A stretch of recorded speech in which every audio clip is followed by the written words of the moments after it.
बार revise करते रहे। ऐसा नहीं कि बहुत हल्का है चलो कभी पढ़ लेंगे, इसी में कंफ्यूजन हो जाता है। पढ़े हुए चीज को हल्का हो भारी हो सब रिवाइज करना। आज हम लोग देखेंगे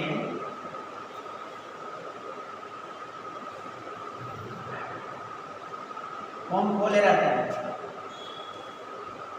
किसका माइक। चलिए सुनाई दे रहा है। यहाँ देखें कि हम लोग देखेंगे यहाँ पे आज लास्ट क्लास क्या क्या देखे थे। तो हम लोग देखे थे सॉल्यूशन को अलग अलग बेसिस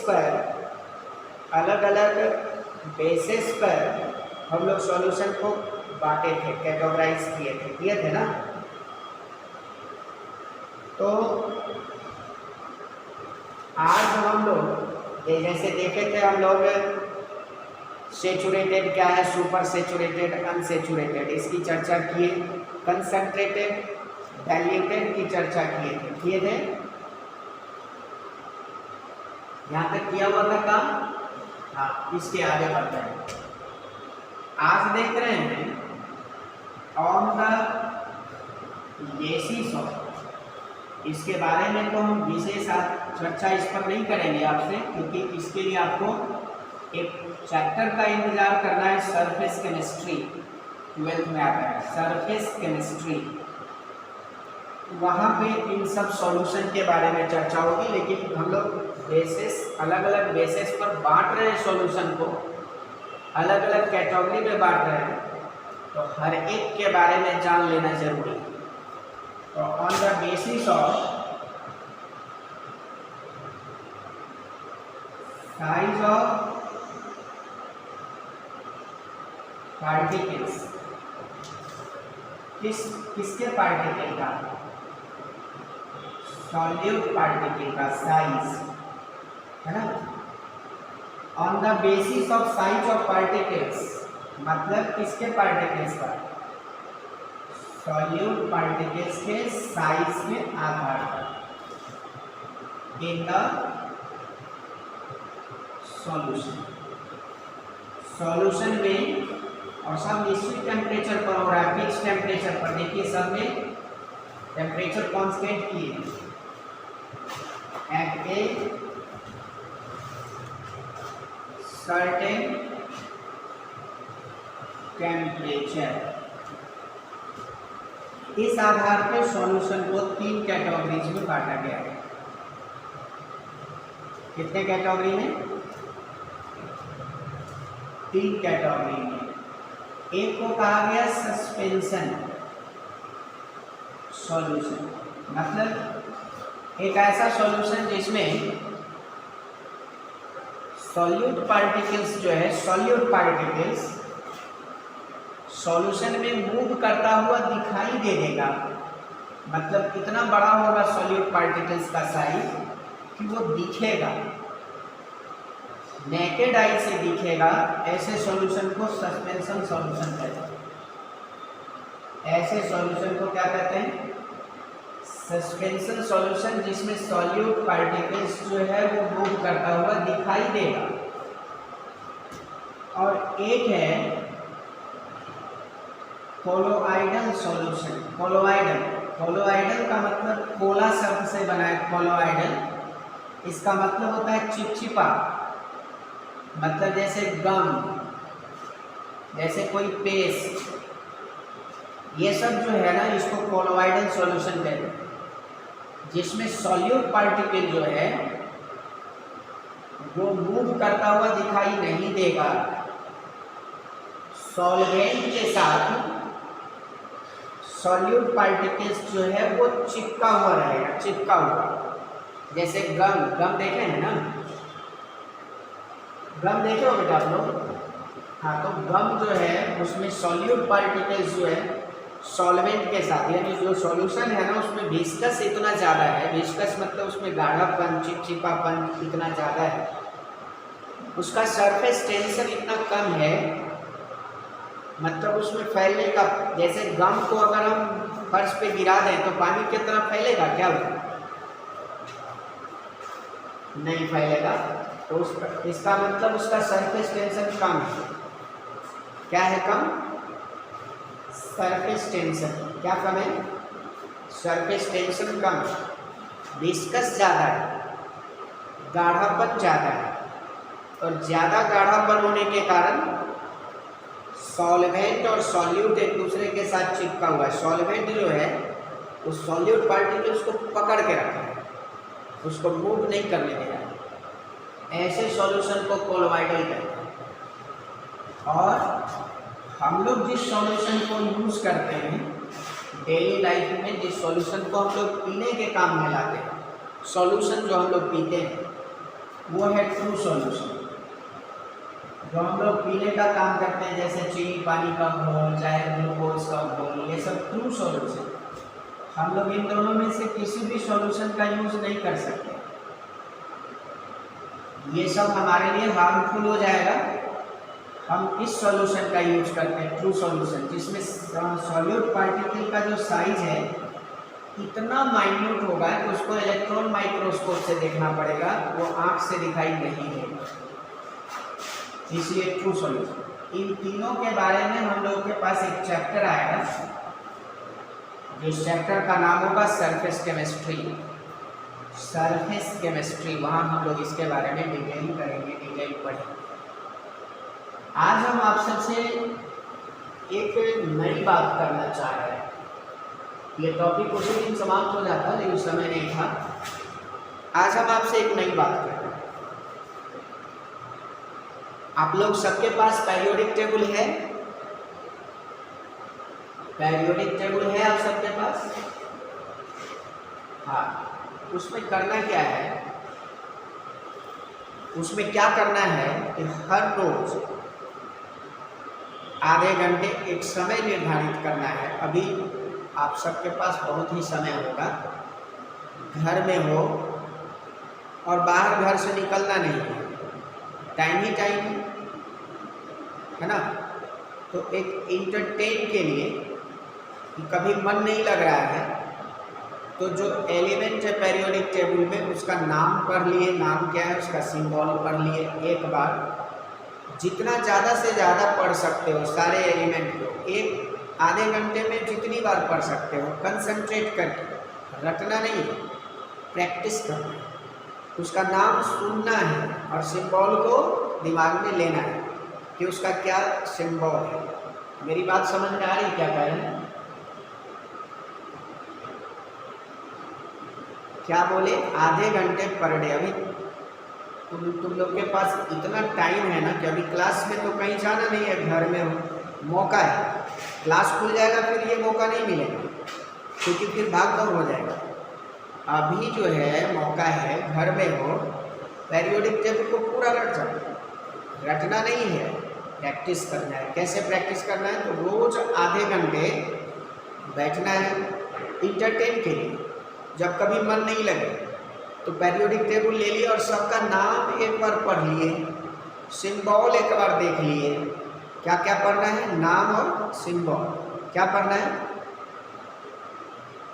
नाम, सिंबल पढ़ना है। कंसंट्रेट होके पढ़ना है, याद नहीं, याद रटना नहीं। प्रैक्टिस जिसको कहते हैं ना कि 100 बार पढ़े तो प्रैक्टिस में आ गया, वो प्रैक्टिस चाहिए, प्रैक्टिस करना। सुनाई दे दिया? सुनाई दिया?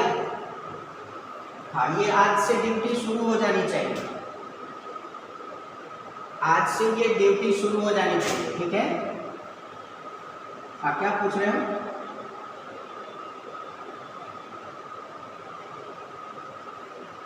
हम बता रहे, बाकी की बात हम थोड़े किए, हम बाकी बात किए तुम लोगों से। हम क्या बताएं? क्या याद करने के लिए बोले? क्या प्रैक्टिस करने के लिए बोले?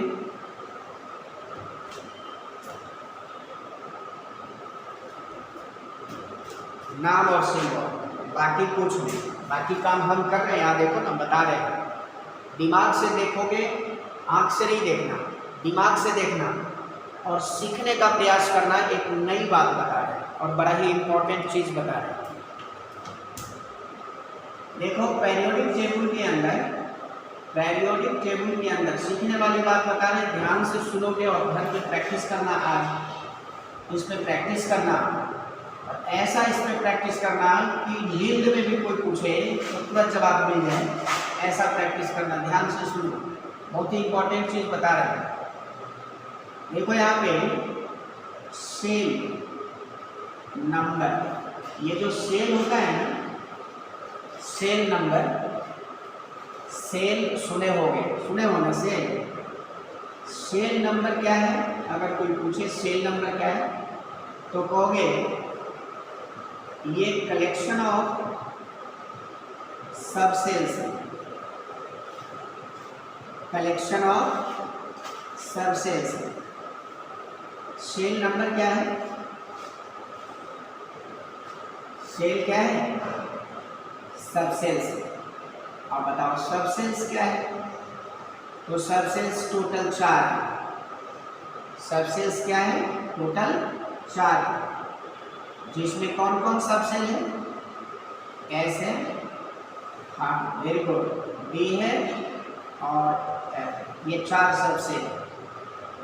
अब पूछे सब सेल क्या है तो कहोगे कलेक्शन ऑफ ऑर्बिटल्स। सब सेल्स क्या है तो क्या कहोगे? कलेक्शन ऑफ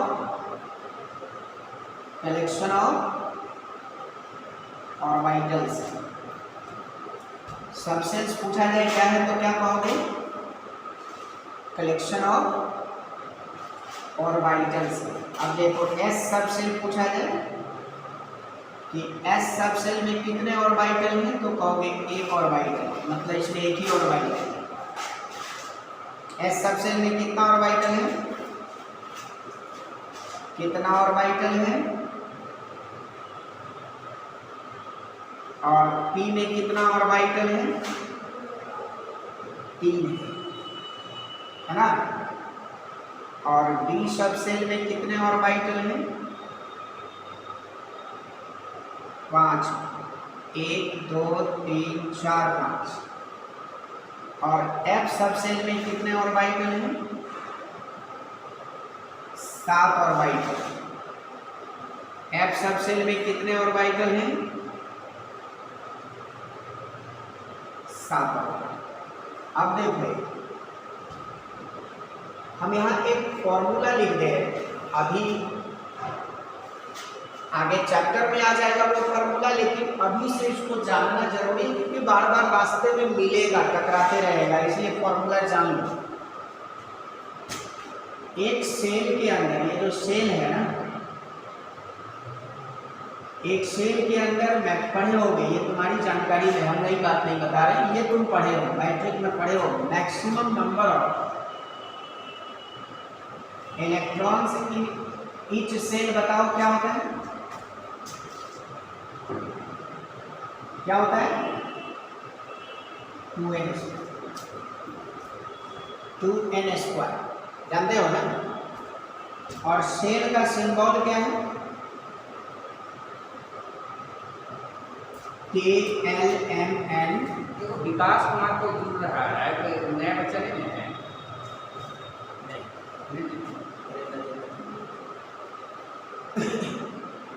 KLMNOPQ, मतलब ऐड हुआ है क्या? नहीं, ऐड नहीं करे हैं, तो आ रहा। फिर तो ऐड करने के बाद हटा सकते हैं, परीक्षा कुछ। कौन जुड़ रहे हो? अभी नहीं जुड़ा है अभी।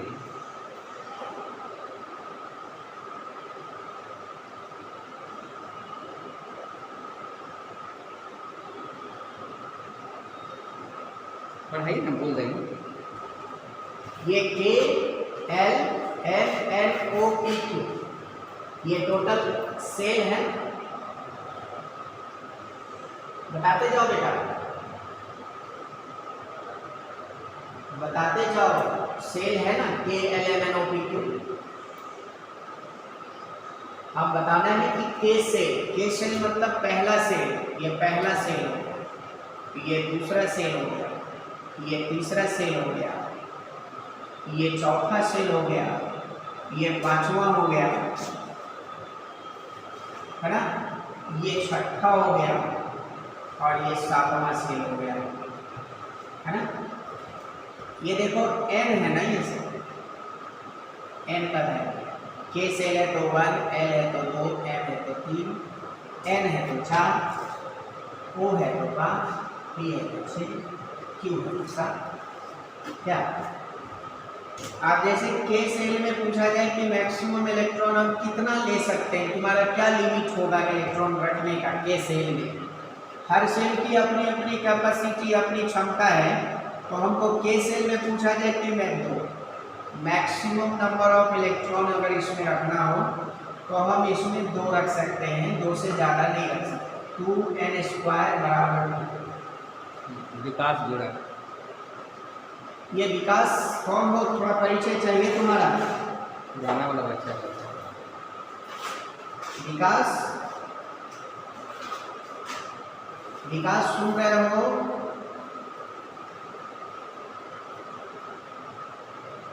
नहीं सुन पा रहे हो हमको?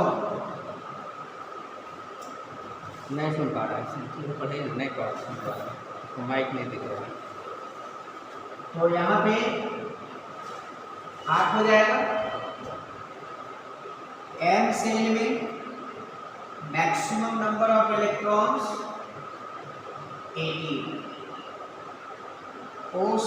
n सेल में maximum number of electrons 32, o shell में maximum number of electron 50, p shell में मैक्सिमम नंबर ऑफ इलेक्ट्रॉन्स 70 और q सेल में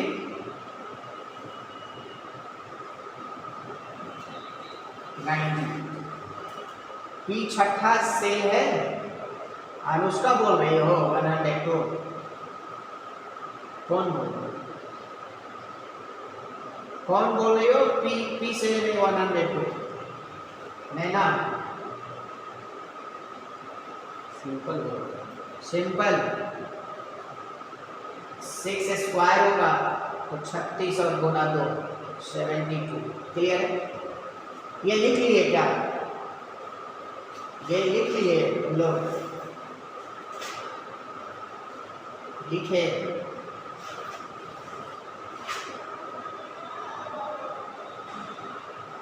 तो जल्दी लिखो ना, इसको हम कोरिलेट करना चाह रहे हैं, टाइम कम रहता है ना, जल्दी से लिखो ताकि आगे कोरिलेट कर दे तो क्लियर समझ में आ जाएगा। तो फिर इतनी बात हमको अगले क्लास में लिखनी होगी। ये समझ गए सेल क्या है? तो कलेक्शन ऑफ सेल क्या है? Collection of subcells. सबसेल्स कितने होते हैं? 4 में कौन कौन? sp_d और सबसेल्स क्या है? और s सबसेल में कितने ऑर्बिटल? p में, d में और f में 7। क्लियर है? अब यहाँ देखो, हम कहें क्या कि एक फॉर्मूला जो हम लोग पढ़े थे 10th क्लास में कि maximum number of electrons in each shell, उसके लिए फॉर्मूला पढ़े थे 2n²। तो 2n² से हर सेल में नंबर ऑफ इलेक्ट्रॉन्स हम लोग देख लिए कि कितना इलेक्ट्रॉन्स होगा हर सेल में, है ना। ये क्लियर है? बढ़े। अब यहाँ एक चीज हम बता रहे हैं, एक चीज यहाँ बता रहे हैं, इसको जरा गौर से सब सुनो। ये याद रखना, k में 2, l में 8, n में 18। याद क्या रखना? कैलकुलेटिव है और मतलब दिमाग में अभी रखना है जो हम बता रहे हैं उसके लिए। एक बात बताओ कि हम लोग, ये तुम्हारे लिए नया होगा, नहीं पढ़े हो, इसको ध्यान देना। हम लोग जब भी किसी एलिमेंट का इलेक्ट्रॉनिक डिस्ट्रीब्यूशन करते हैं, मतलब इलेक्ट्रॉनिक कन्फिगरेशन करते हैं,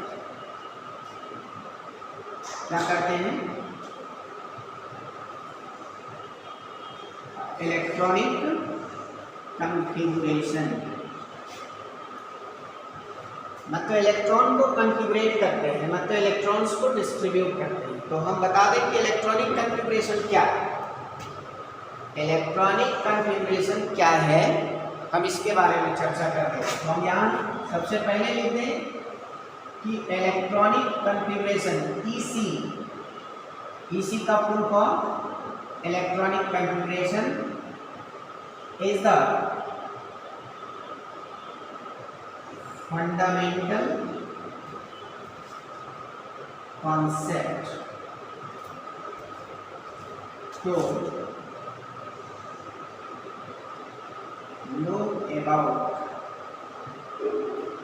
know about the introduction of an element in PT किसको कहते हैं, PT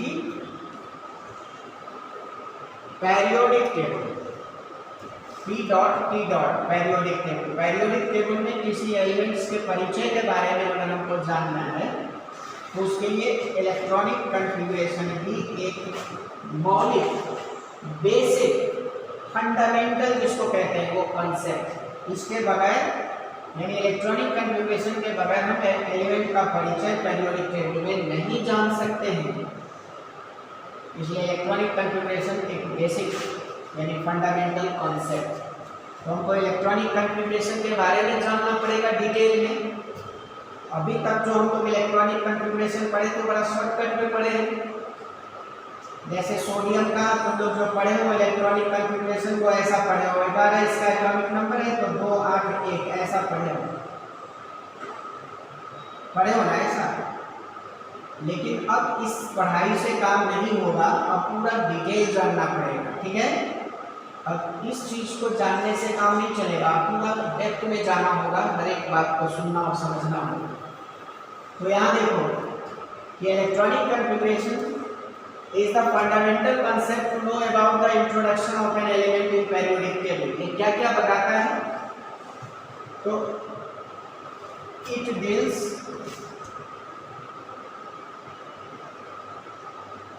about the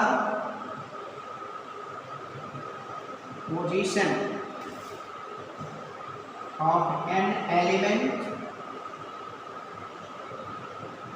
in P, that is position क्या, वो किस पीरियड का है और वो किस ग्रुप का है, ये बताता है electronic configuration. Whether the element is metal or non-metal और metalloid, इस चीज को बताता है electronic configuration, comma whether the element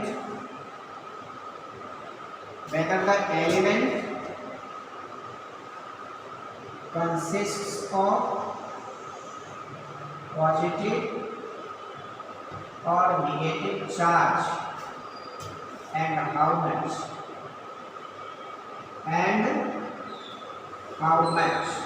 कितना।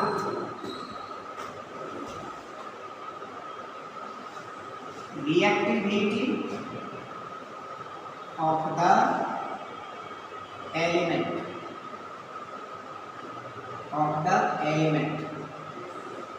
and other properties also,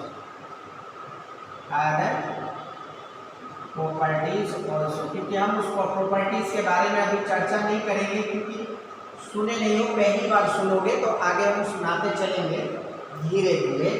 जैसे electron affinity, ionisation energy, electron negativity, ये सब टर्म बड़ा ही सुने भी हो तो इतना कम टाइम और कम सुने हो तो उसके बारे में जानकारी बहुत कम है या नहीं। इसीलिए अदर प्रॉपर्टीज हम लिखकर यहाँ छोड़ दिए हैं। हमसे कोई पूछता है कि इलेक्ट्रॉनिक कन्फिग्रेशन क्या है, शिवशंकर हिंदी सुनोगे बाबू, शिवशंकर और आदित्य हिंदी सुनोगे बेटा। इलेक्ट्रॉनिक कन्फिग्रेशन एक मौलिक कॉन्सेप्ट है ना, एक मौलिक ज्ञान है जिस ज्ञान के आधार पे हमको किसी एलिमेंट का परिचय मिलता है पीरियोडिक टेबल में कि एलिमेंट किस ग्रुप का है, यानी उसका पोजीशन कहाँ है एलिमेंट का, मतलब वो उसका पीरियड क्या है, किस आवर्त का एलिमेंट है और किस वर्ग का एलिमेंट है, किस ग्रुप का एलिमेंट है। Whether the element is metal और नॉन मेटल और मेटल वाइड, वो एलिमेंट जो है वो मेटल है कि नॉन मेटल है कि मेटल वाइड है, क्या है, इस बारे में जानकारी मिलती है। Whether the element consist of positive और नेगेटिव चार्ज, उस एलिमेंट पे प्लस चार्ज होगा या माइनस चार्ज होगा, इसकी जानकारी मिलती है। और कितना चार्ज होगा किस एलिमेंट पर, इसकी जानकारी हमको मिलती है। और इन सब चीज़ों को जानने से हमको उस एलिमेंट के रिएक्टिविटी का भी पता चलता है कि वो एलिमेंट किस तरह का रिएक्टिविटी शो करेगा, किसके साथ वो रिएक्शन में इजीली पार्टिसिपेट करेगा, किसके साथ इजीली पार्टिसिपेट नहीं करेगा, इन सब की जानकारी हमको मिल जाती है। और अदर प्रॉपर्टीज ऑल्सो, मतलब अदर प्रॉपर्टीज मतलब पूरा पेरियोडिसिटी, मतलब उसका इलेक्ट्रॉन एफिनिटी, उसका आयोनाइजेशन एनर्जी, उसका इलेक्ट्रॉन नेगेटिविटी, उसका साइज, इन सब चीज़ों के बारे में पूरी जानकारी हमको मिल जाती है इलेक्ट्रॉनिक कन्फिग्रेशन से। तो कितनी बड़ी बात है इलेक्ट्रॉनिक कन्फिग्रेशन, ये समझ में आ रहा है, ये क्लियर है सबको,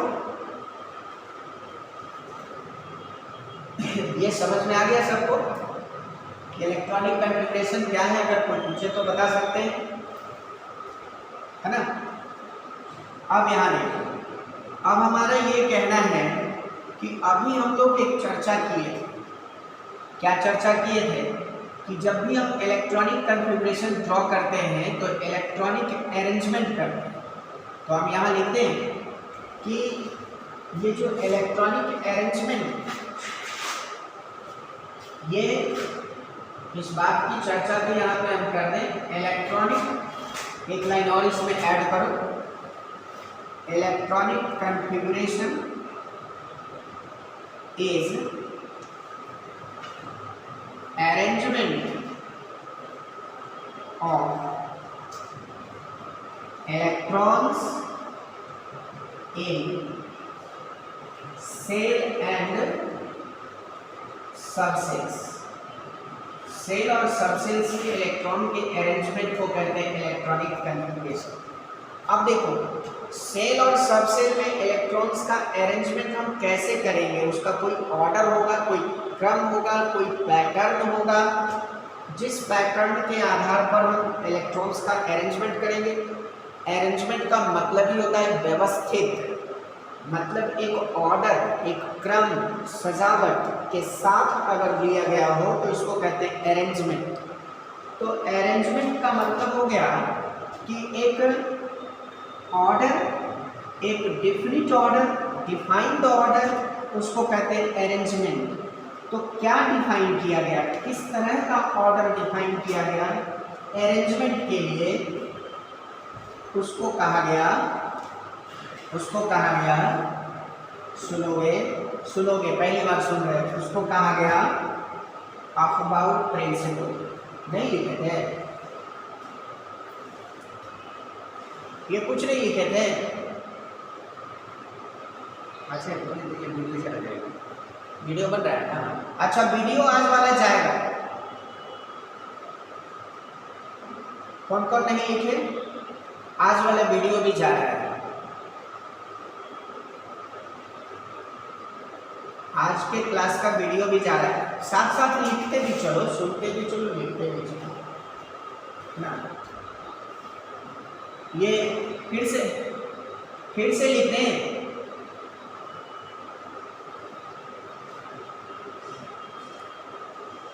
आदित्य लिखे हो, आदित्य प्रकाश और नैना शिवशंकर सब लिखे हो।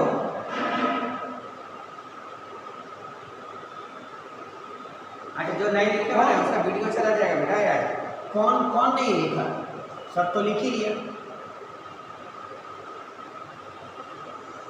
और प्रशांत, तो आप लिख लीजिएगा वीडियो देख करके, या फिर उसका आपके पास में मटेरियल जो दिए हैं उसको भी आप देख करके लिख सकते हैं, उसमें भी लिखा हुआ है डेफिनेशन।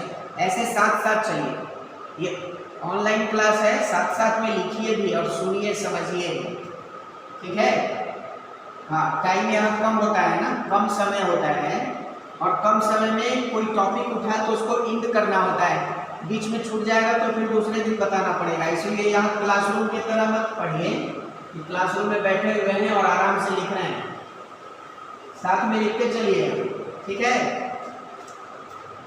तो यहाँ पे अभी जस्ट हम बताएं कि इलेक्ट्रॉनिक अरेंजमेंट किसमें, सेल और सबसेल।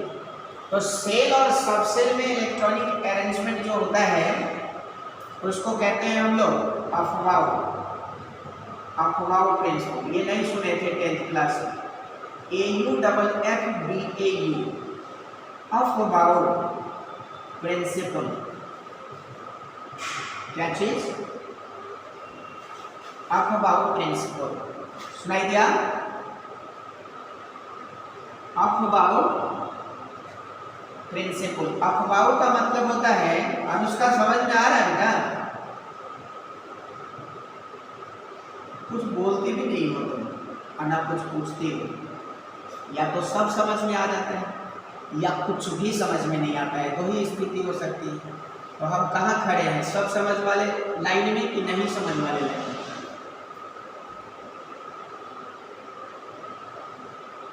ठीक है।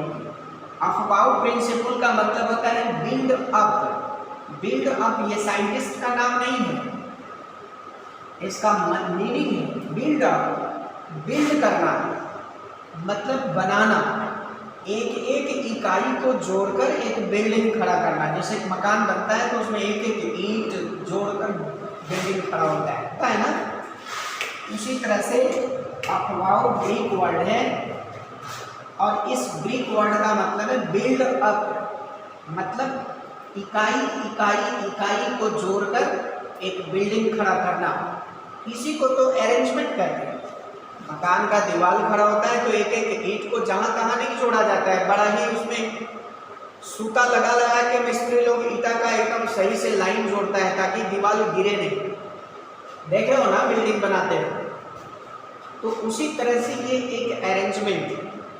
और यहाँ पर जो बिल्डिंग में इकाई तो उसका ईंट है, लेकिन यहाँ इकाई क्या होगा, तो इकाई होगा सबसे।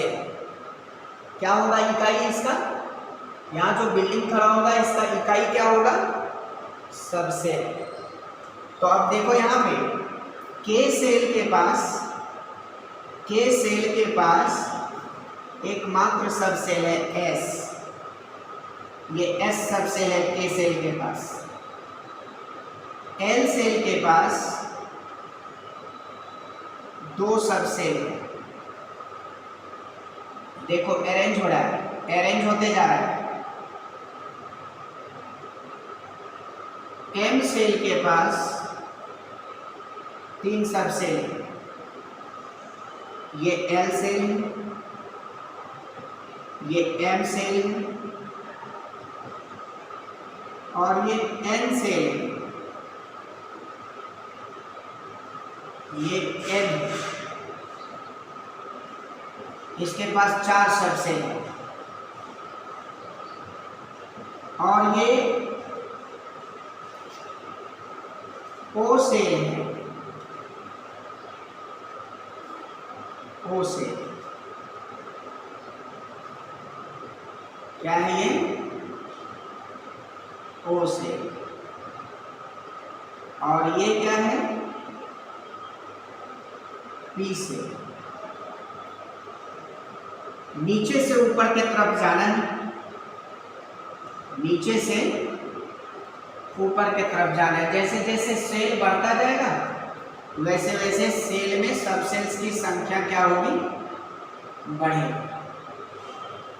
ये पहला सेल है ना, फर्स्ट, ये दूसरा, ये तीसरा, ये चौथा, पांचवा, छठा और ये क्यू सेल सातवां। इसमें कितना सब सेल होगा, कितना सब सेल होगा, 7। अब हम इससे पहले कुछ बताए हैं, उसको जरा सा यहाँ पे हम यूज करेंगे, ध्यान दो। अभी कहें कि बोर्ड्स के अनुसार, मतलब जो भी मैक्सिमम नंबर ऑफ इलेक्ट्रॉन्स की बात होगी के सेल में, तो के सेल में मैक्सिमम इलेक्ट्रॉन 2n² बराबर 2, इसमें 2 से ज़्यादा नहीं ले सकते। किसमें, और L में कितना ले सकते, 2n² मतलब 8 मैक्सिमम, है ना, क्योंकि दूसरा सेल अभी जस्ट बताए थे पीछे।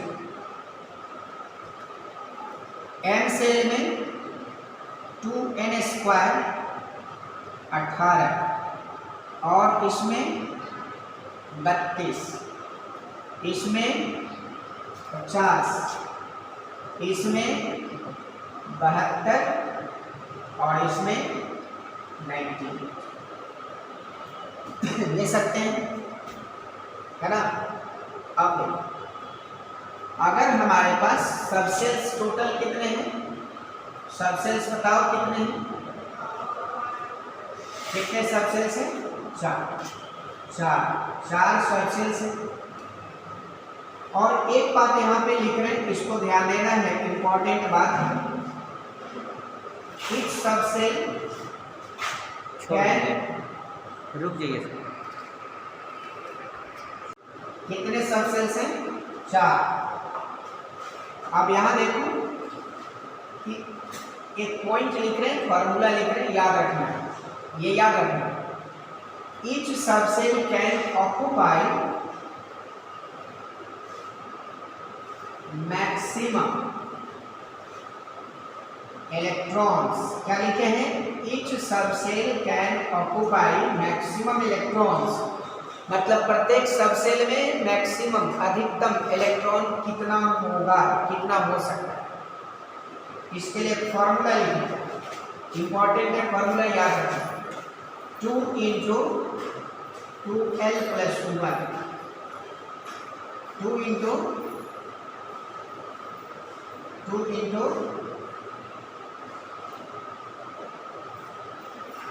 अब यहाँ L क्या है ये अभी नहीं जानो, L क्या है अभी मत जानो, क्योंकि जानोगे तो दुख हो जाएगा, क्योंकि पूरा डिटेल नहीं समझ में आएगा तो दिक्कत होगी। इसलिए वैसे चीज को अभी समझने की कोशिश नहीं करनी है, जिसके लिए हमको आगे का इंतजार करना होगा। हम सिर्फ यहाँ L के बारे में इतना परिचय दे दें कि जैसे सबसेल कौन है, S, तो S सबसेल के लिए उनको L का वैल्यू, L जो यहाँ लिखे हो फॉर्मूला में, इसका वैल्यू लेना है 0। इतना बात याद रखना है। S सबसेल के लिए L का वैल्यू क्या लेना है, P सबसेल के लिए L का वैल्यू कितना लेना है,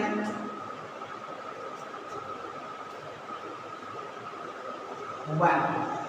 P सबसेल के लिए L का वैल्यू 1 और D सबसेल के लिए L का वैल्यू कितना लेना है,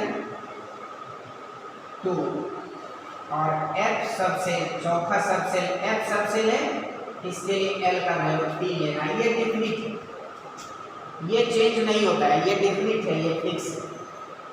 तो हम L का वैल्यू तो बता ही दिए। हाँ बोलिए। इलेक्ट्रॉन्स, इलेक्ट्रॉन का सिंबल ई में माइनस लिखते हैं तो इलेक्ट्रॉन है, और एस चूंकि एक से ज्यादा इलेक्ट्रॉन ऑक्यूपाई करता है इसलिए ई एस।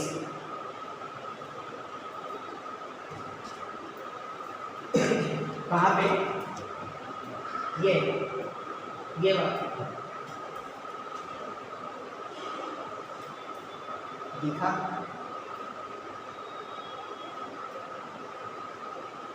तो यहाँ पे S सबसेल के लिए L का वैल्यू 0, P सबसेल के लिए L का वैल्यू कितना लेना है 1, D सबसेल के लिए L का वैल्यू 2 और F सबसेल के लिए L का वैल्यू लेना है 3। इतना याद रखना है। अभी ये जानने की आवश्यकता नहीं है कि L क्या है, L क्या है इसके बारे में हम आगे समझेंगे, अभी इसको जानने की आवश्यकता नहीं है। इस फॉर्मूला में S के लिए L का वैल्यू क्या लेना चाहिए हमको, वो हम यहाँ लिख दिए। P के लिए क्या लेना चाहिए, D के लिए और F के लिए क्या लेना चाहिए। क्लियर है? अब यहाँ देखो, तो अब जरा बताओ कि S सबसेल, तो S सबसेल में मैक्सिमम इलेक्ट्रॉन हम कितना ले सकते हैं? अगर L का वैल्यू 0 रखे तो 2 ले सकते हैं। 2 इंटू 0 प्लस 1 बराबर कितना होगा, और 1 इंटू 2 कितना होगा, 2 इंटू 0 प्लस 1 बराबर 1 होगा। 2 इंटू 0 प्लस 1 बराबर 1 हुआ।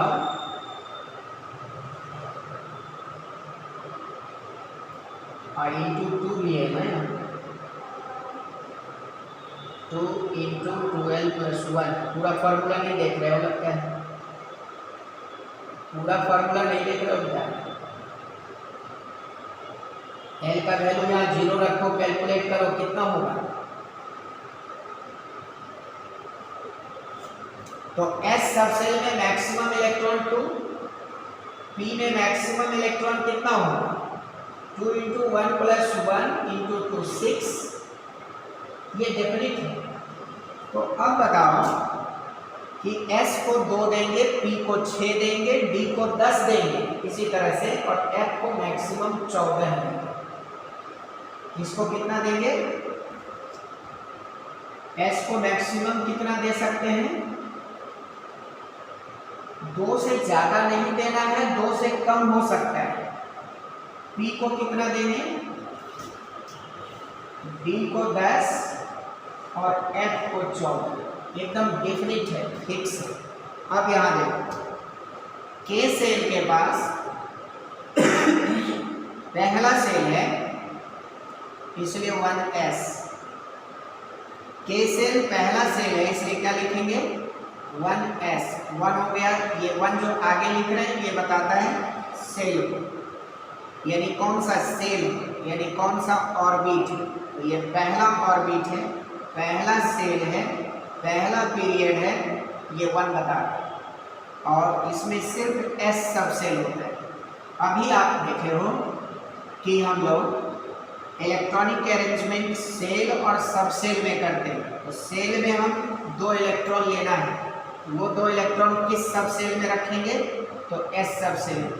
वो S सबसेल किस पीरियड का होगा, तो फर्स्ट पीरियड का। फिर L सेल में कौन कौन सा सबसेल होगा, तो 2s2, यानी L सेल के 8 इलेक्ट्रॉन को हम कहाँ कहाँ रखेंगे, तो S में और P में। ये S में मैक्सिमम कितना रखेंगे, तो 2, P में मैक्सिमम 6, दोनों मिलकर कितना हो जाएगा 8।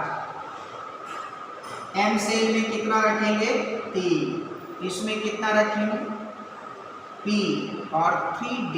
ये सबसेल इसमें कितना है 3 है, S P D। और इसमें 10, इसमें 6, इसमें 2, मिलकर 18। ये कौन सा सबसेल है 4s, ये 4P, 4D, 4F। 2, 6, 8, 10, 18, 14, 32। अब जरा बताओ, हम यहाँ पे एक समस्या को देख रहे हैं और उसको सुलझाना चाहें। 5F तक, F के बाद बॉक्स खाली है, यहाँ कौन सा सबसेल लेंगे, जबकि सबसेल तो 4 ही होता है, सबसेल तो 4 ही होता है ना, सबसेल 4 ही होता है ना। तो फिर तो आगे हमको, और अगर 4 सब सेल लेते हैं तब तो फिर यहाँ ओ सेल में मैक्सिमम कितना इलेक्ट्रॉन ले सकते हैं? 32 तक ही ना। मैक्सिमम इलेक्ट्रॉन कितना ले सकते हैं? 32 तक ही ना ले सकते हैं। लेकिन ये जो अफवाह प्रिंसिपल है वो तो कह रहा है 50 इलेक्ट्रॉन लेने के लिए, इसलिए यहाँ पर ये नहीं पढ़े होंगे। यहाँ अल्फाबेटिकली 3 ऑर्बिटल हम लोग एज्यूम करते हैं। अल्फाबेटिकली समझते हो आदित्य?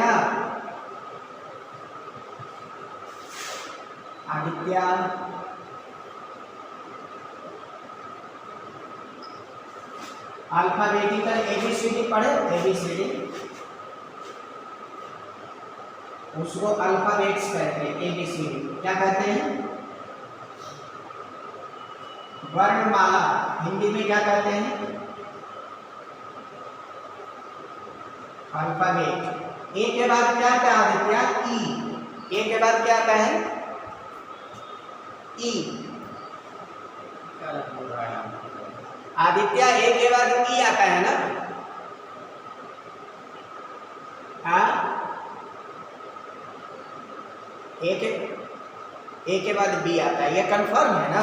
ई नहीं ना लिख सकते हैं, इसलिए उसको अल्फाबेट कहा गया है। वर्णमाला मतलब कि वर्णों का माला। माला जानते हो ना, एक एक फूल को जोड़कर बनता है, सीक्वेंस। इसलिए जी के बाद एच और एच के बाद आई, अल्फाबेटिकल है ये। और ये सब देखो अल्फाबेटिकल नहीं है। एस के बाद पी आता है क्या? तो ये अल्फाबेटिकल नहीं है। लेकिन ये तीनों जो लिए हैं ये अल्फाबेटिकल है, ये एज्यूम्ड है, माना हुआ है, ये एज्यूम्ड है, होता नहीं है। अगर तुमसे कोई पूछे कि सबसेल्स कितने होते हैं तो 4 ही बोलोगे, गलती से भी 7 नहीं बोल दोगे, बोलना 4 ही है। ये जो 3 माना गया है ये यहाँ पर इस कॉन्सेप्ट को फुलफिल करने के लिए कि हमको चाहिए ओ सेल में टोटल 50 इलेक्ट्रॉन और सब सेल चाहिए, तब तो हम एफ पे हम 32 इलेक्ट्रॉन तक ही अरेंज कर पाएंगे। तो बाकी 18 इलेक्ट्रॉन हम कहाँ अरेंज करेंगे? इसका मतलब आगे अरेंज करने के लिए जगह नहीं है, तो इसका मतलब या तो ये गलत है ना, या फिर यहाँ पे सब सेल है। तो अगर ये गलत है तब तो फिर बहुत सारी थ्योरी गलत हो जाएगी, इसलिए ये गलत नहीं है। तो अल्फाबेटिकली मान लिया गया है कि यहाँ पे हम अल्फाबेटिकली GH और I सबसेल मानकर इसको हम लोग फुलफिल करें। तो यहाँ पे G, अब यहाँ उसी तरह से देखो, इसमें 6S 6P 6D F G H मान लिए। समझ में आ गया सबको?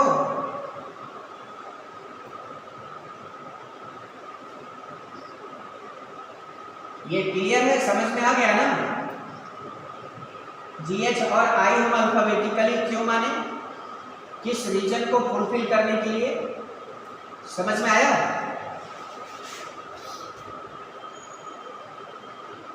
अब यहाँ देखो, अब S और P के बीच जो इलेक्ट्रॉन्स है 2, इसमें 6, इसमें मैक्सिमम, कितने का अंतर है?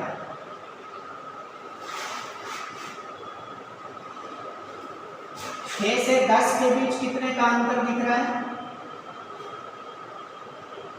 10 से 14 के बीच कितने का अंतर दिख रहा है? उसी तरह से G के पास कितना इलेक्ट्रॉन होना चाहिए? H के पास कितना इलेक्ट्रॉन होना चाहिए? और I के पास कितना इलेक्ट्रॉन होना चाहिए? बात आई समझ में? ये समझ में आ गया? बोलो जल्दी जल्दी। इसमें 14, इसमें 18 होना चाहिए, इसमें 22, इसमें 26। इसलिए जब यहाँ 18 हो जाएगा तो 50 हो जाएगा, यहाँ जब 22 हो जाएगा तो 72 हो जाएगा, और यहाँ जब 26 हो जाएगा तो 98 हो जाएगा। यानी ये जो फॉर्मूला दिया गया है बोर्स के द्वारा, ये फॉर्मूला दिया गया है, ये फॉर्मूला फुलफिल हो जाएगा, डिफाइंड हो जाएगा। समझ में आ गया क्या? अब देखो ये सीक्वेंस क्या सिखाता है। सीक्वेंस जो हम लिखे हैं ये सीक्वेंस दिमाग में रहना चाहिए। अब देखो सीक्वेंस सिखाता है कि पहले इलेक्ट्रॉन्स जब हम बंटवारा करेंगे ना, बांटेंगे इलेक्ट्रॉन को, मेरे पास 10, 20, 50 इलेक्ट्रॉन है, उसको बांटना है, तो पहले 1s को देंगे और कितना देंगे तो वहाँ लिखा हुआ है 2 देंगे, है ना। उसके बाद किसको देना है इलेक्ट्रॉन? 2s को। ये एरो जो हम ले रहे हैं, एरो का हेड दिख रहा है, हेड ये किधर जा रहा है, लेफ्ट टू राइट या right to left? Shiv Shankar क्या है ये, लेफ्ट टू राइट है कि राइट टू लेफ्ट है? तो एरो समझते हो ना क्या है, ये बताओ क्या है, राइट टू लेफ्ट। तो ये जो हम बता रहे हैं नीचे से ऊपर, यानी पहले किसको गया, फिर किसको गया, उसके बाद 2p तब 3s, उसके बाद किसको देना है 3p को, फिर 4s को, उसके बाद किसको देना है इलेक्ट्रॉन 3d 4p 5s, उसके बाद किसको इलेक्ट्रॉन देना है 4d 5p 6s, उसके बाद किसको देना है 4f 5d 6p 7s, उसके बाद किसको देना है 5f 6d 7p, उसके बाद किसको देना है 5g 6f 7d, उसके बाद किसको देना है 6g 7f, उसके बाद 6h 7g, उसके बाद 7h और फिर 7i। इस तरह से इलेक्ट्रॉन्स का डिस्ट्रीब्यूशन करना है। समझ में आया क्या? ये डायग्राम समझ में आ गया, ऑर्डर समझ में आ गया। ये ऑर्डर तुम्हारी कॉपी में नहीं होना चाहिए, ये ऑर्डर तुम्हारे दिमाग में होना चाहिए, तभी तुम बड़े बड़े क्वेश्चंस का जवाब दे सकते हो। अदरवाइज तुमको बार बार रिवाइज करना होगा, कॉपी उलटना होगा। तो अभी उसको रिवाइज कर लो, इतनी बार रिवाइज करो कि दिमाग में बैठ जाए। सीक्वेंस सही से नोट करोगे, क्योंकि यही अब तुमको आगे के तरफ बड़ी बड़ी बात सिखाएगा और हम बड़े बड़े बात की चर्चा करेंगे अब आगे। एक बात और बताना चाहूँ, वैसे अभी हम कहें कि S सबसेल, S क्या है, S क्या है, सबसेल है। और बताओ सबसेल के बारे में अभी हम क्या लिखे थे पीछे? अभी सबसेल किस, कलेक्शन ऑफ ऑर्बिटल। तो हम पूछें कि किसी भी सबसेल में कितने ऑर्बिटल होते हैं, तो number of orbitals in each subshell, प्रत्येक सबसेल में नंबर ऑफ ऑर्बिटल्स कितना होता है, तो 2l + 1। क्या बताओगे, क्या बताओगे? 1। l का वैल्यू जानते हो, जानते हो बेटा तुम लोग l का वैल्यू यहाँ लिखा हुआ है ना। तो जरा बताओ कि S सबसेल में कितने ऑर्बिटल,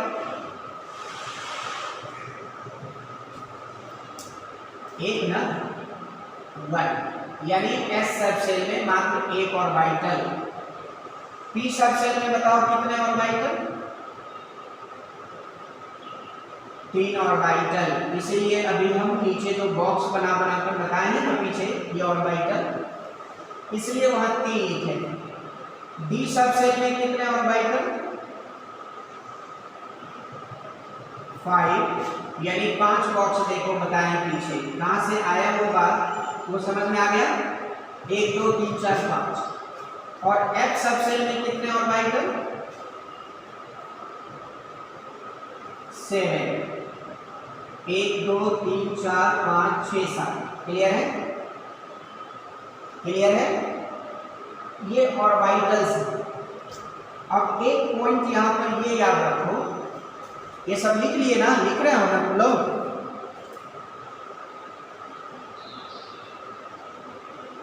सब लोग लिख लिए ना, इसको मिटाएंगे इधर, कुछ और बात इसमें बताना है क्योंकि अब किनारे करेंगे। अब यहाँ देखो पूछा जाए कि एक ऑर्बिटल में कितना इलेक्ट्रॉन हो सकता है, तो तुम खुद भी सोच लो जरा सा, खुद भी सोच सकते हो, ये मेरे कहने की बात नहीं है।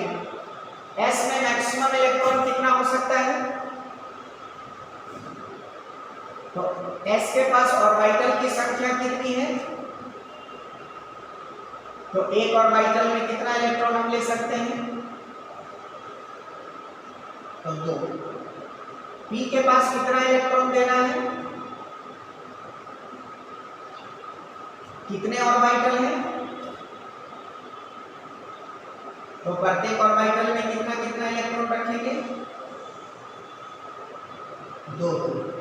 उसी तरह डी में प्रत्येक में 2 2 रखेंगे तो 10 हो जाएगा, 5 ऑर्बिटल है। उसी तरह एफ में प्रत्येक ऑर्बिटल में 2 2 रखेंगे तो 14 हो जाएगा, 7 ऑर्बिटल। इसलिए ये एक पॉइंट बन गया जो कि क्वेश्चन है कि नंबर ऑफ मैक्सिमम नंबर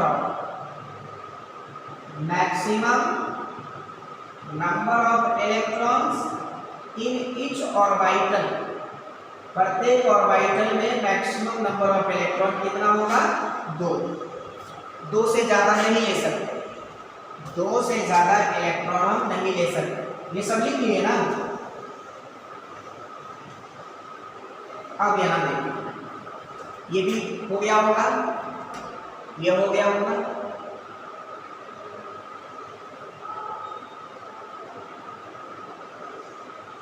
बढ़े।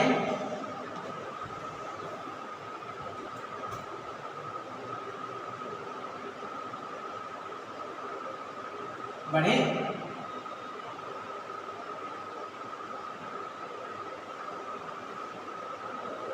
सब लोग लिख लिए है ना। अब यहां अब हम यहाँ पे आगे बता रहे हैं, एक हम लोग अभी बात किए थे, क्या किए थे बात, वो कहे थे कि सेल नंबर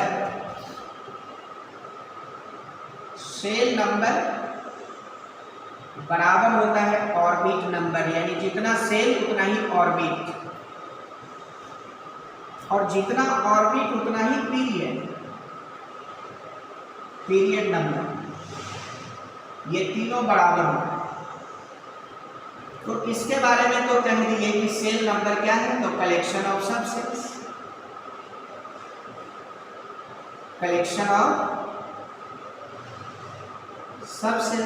और सबसेल्स क्या है, तो कलेक्शन ऑफ ऑर्बिटल्स,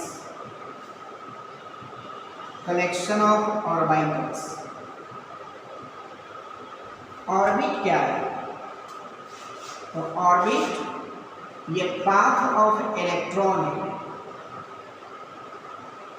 ऑर्बिट क्या है,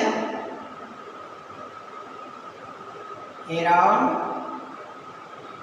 न्यूक्लियस, ये ऑर्बिट है, ये न्यूक्लियस है, और यहाँ इलेक्ट्रॉन का जो ये पाथ है इसी को ऑर्बिट है, ये ऑर्बिट।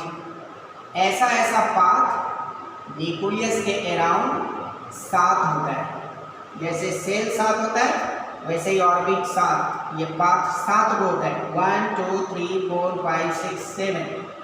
ये आई बात समझ में। और पीरियड क्या है, तो पीरियड जो है ये कलेक्शन ऑफ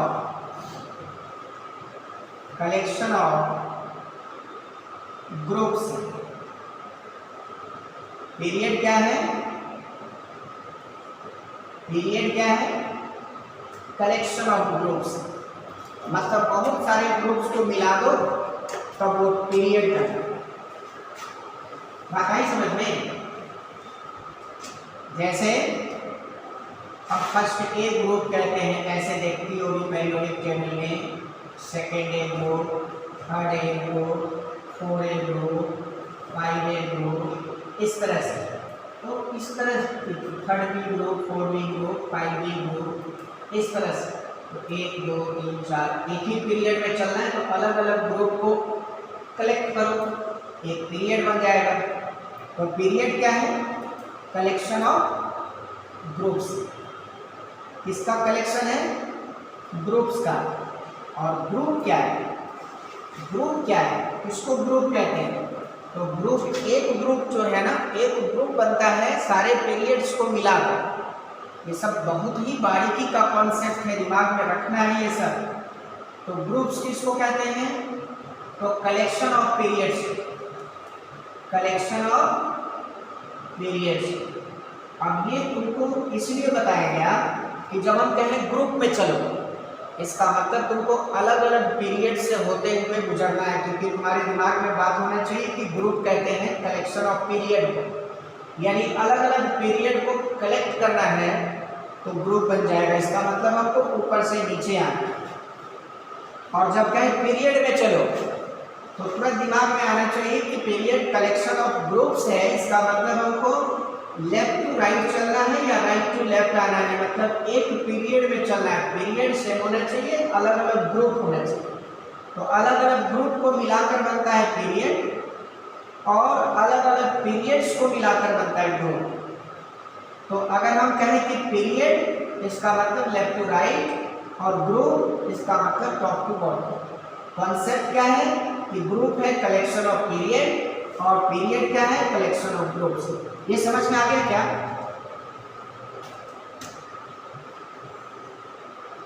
ये समझ में आ गया? Left to right period, top to bottom group. L to R, left to right, T to B, top to bottom. ये समझ में आ गया सबको? अब हम यहाँ पे बहुत सारी बात आज चर्चा किए, इलेक्ट्रॉनिक कॉन्फ़िगरेशन के तरफ हम ले जाना चाह रहे हैं।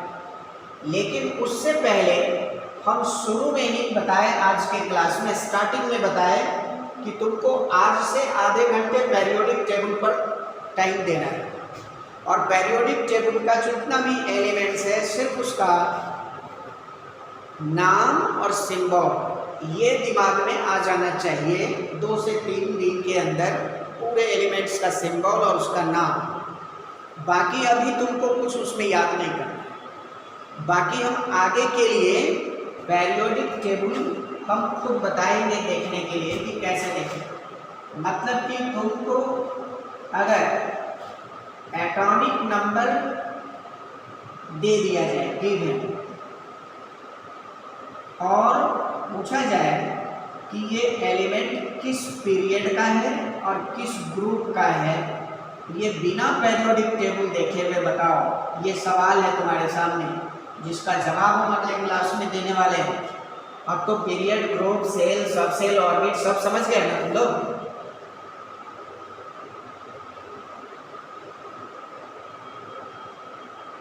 नहीं समझ में आया? किसको नहीं आया समझ में?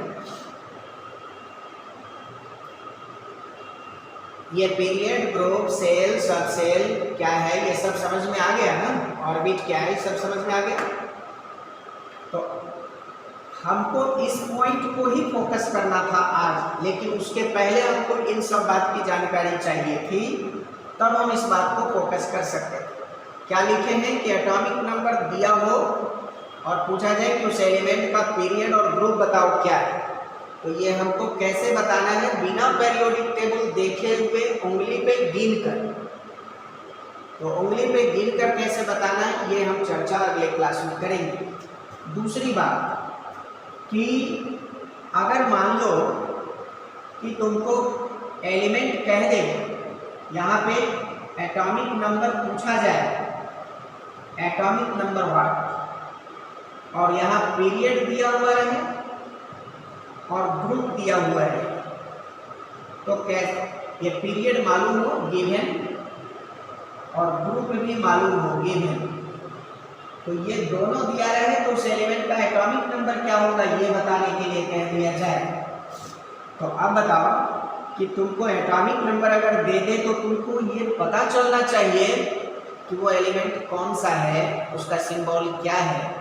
इसलिए बोले कि पेरियोडिक टेबल में सिंबल और उसका नाम, ये बस इतना याद करो, इतना तुम प्रैक्टिस करो, बाकी काम हम अगले क्लास में करते हैं। आगे की बात हम आगे इजी करेंगे हल्का करेंगे, तुमको इजी हो जाएगा। अगले क्लास में इसी टॉपिक पे चर्चा होगी। समझ में आ गया?